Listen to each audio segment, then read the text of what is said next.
There are hotels that people remember for the wrong reasons. Not because of the view, not because of the service, not because of the thread count of the sheets or the quality of the breakfast or the speed of the elevator, but because of what happened inside them. The Hargrove Inn is one of those hotels. It sits at the edge of a small town in rural Vermont called Delwood. Population 4,200. One main street, a diner, a hardware store, a post office that closes at noon on Fridays. The kind of town where nothing ever happens, until it does. On the evening of February 19th, 2018, a woman checked into the Hargrove Inn. She gave her name at the front desk as Catherine Moore. She paid in cash.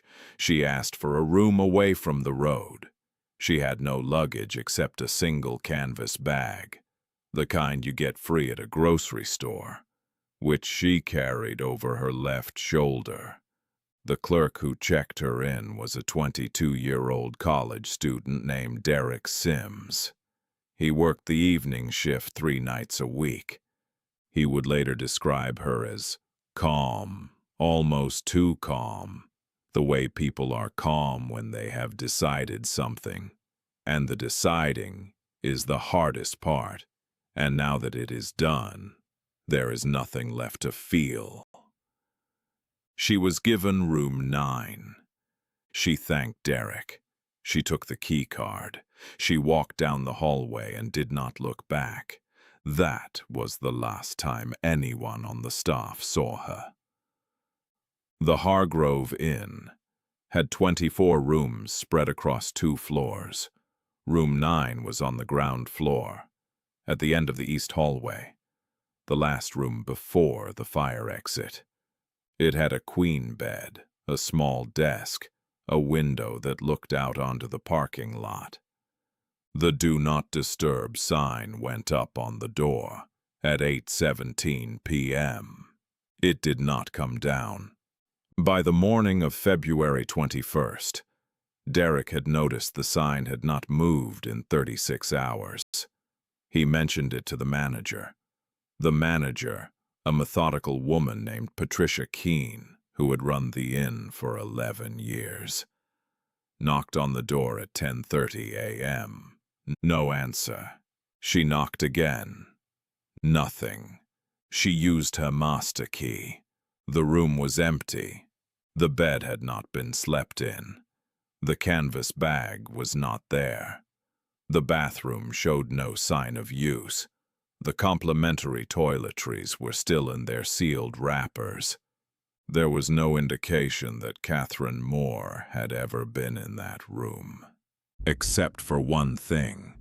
On the desk, beneath the notepad that guests used to write down phone numbers and room service orders, was a single photograph. It showed a woman and a young girl, maybe 4 or 5 years old, standing in front of a house with a red door. They were both smiling. The woman was holding the girl's hand. On the back of the photograph, in small, careful handwriting, were 4 words. Find her. Please hurry.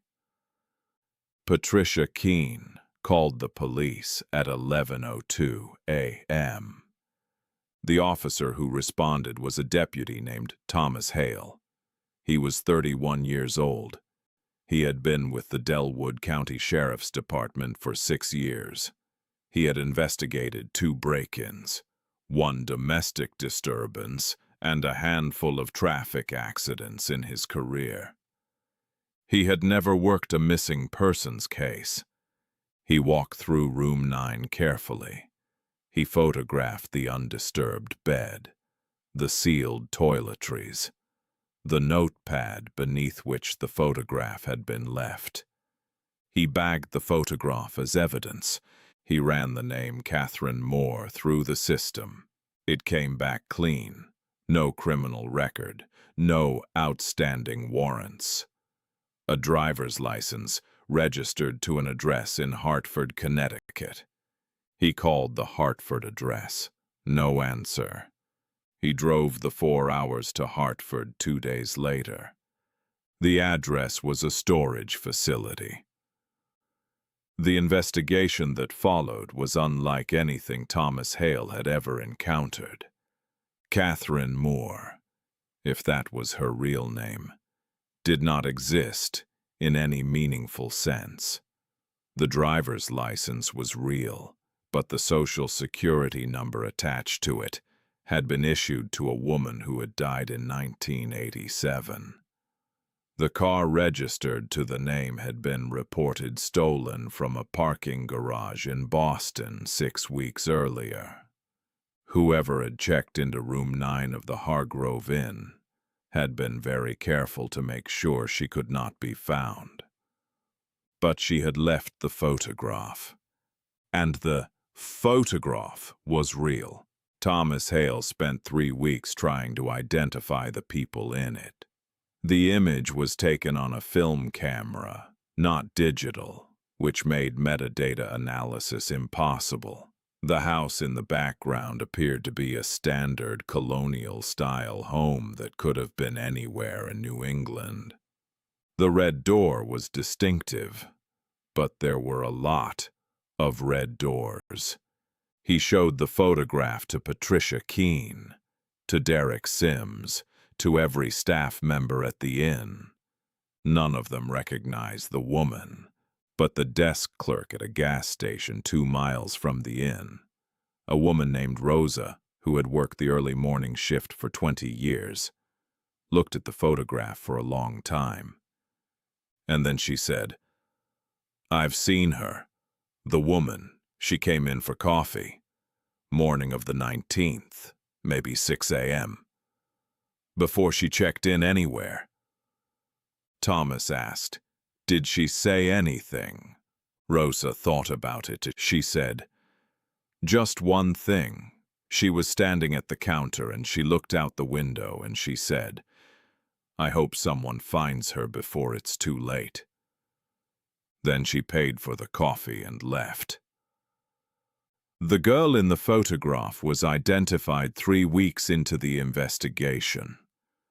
Her name was Sophie Arnaud. She was 6 years old. She had been reported missing from her home in Burlington, Vermont, 11 months before Catherine Moore checked into the Hargrove Inn. Sophie had disappeared from her backyard on a Tuesday afternoon. Her mother had gone inside to answer the phone. She had been outside for less than 4 minutes. When her mother came back, Sophie was gone. The Burlington case had gone cold after 6 months. No leads, no witnesses, no ransom demand, nothing. Now, 11 months later, someone had left a photograph of Sophie in a hotel room in Delwood, with 4 words written on the back. "Find her. Please hurry." The case was transferred to state investigators within 24 hours of Sophie's identification. Detectives went back over everything.